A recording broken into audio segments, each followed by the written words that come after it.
Hi friends, I'm RB Kelly, Body Language Boss. Welcome to your weekly video for the Communication Club. So today we're going to talk about distance.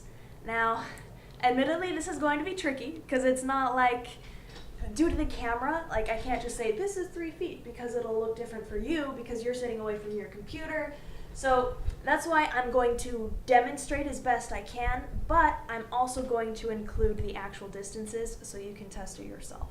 All right, that said, distance is tricky, and we are very, very careful about who we let into our space. So for example, if you're at a networking event and some guy walks in who looks like he is a professional assassin, like he's got this dark, angry face, and you just look at him and you can feel, I am about to die. Is that someone you want to let close into your personal space? The answer is probably no. But on the other hand, maybe there's a really cute and cuddly creature that is so adorable you just can't help but oh, it's so cute. Is that something you're going to want to let into your space? Probably. And if you're not a dog person, I apologize for this trauma. So cute. Anyway, so we're careful about who we let into our space. And I'm sure you've had it happen where someone you're talking to, they come and they stand just a little too close. Has that ever happened to you? Maybe you're the one standing too close, so every time you try to talk to someone, they just end up scooting back. So you come forward, and they end up scooting back. And you come forward, and they end up scooting back. If that's happened to you, you're struggling with distance. So here's what you need to remember for distance. We only let people close to us that we actually like and feel comfortable with. Now it's tricky distance because depending on where you grew up, you might prefer a different range of contact. For example, if you grew up in a really, really crowded city of, say, Hong Kong, you would be used to standing really close to people. You'd be used to being packed into buses, being really crowded on the street. So your personal space bubble would be smaller. So you'd probably be quite comfortable standing about this close to someone. On the other hand, maybe you're like me and you grew up in a more rural community. Now, I grew up in the type of place where we would stand about this far away and we'd have to bend over so we could shake hands, just because we liked to preserve that distance, all right? That's where I'm from. And so when you have these two distance stereotypes coming together, the person who's used to this much personal space and the person who's used to this much personal space, they're going to have some difficulties when they try to communicate to each other. So today I'm going to lay out some typical average personal space bubbles for you to keep in mind as you meet and interact with people. So first we're going to start with the intimate zone. Have you ever heard the phrase of keeping someone at arm's length? Arm's length is when you keep someone out of your intimate zone. Because the intimate zone is roughly 0 to 18 inches, all right? So it's not quite a full arm's length. So roughly 0 to 18 inches is your intimate zone. And in here, you only want the people you really like and trust. Because when someone is this close to you, if they choose to, they can really, really hurt you. And your number one priority is staying alive.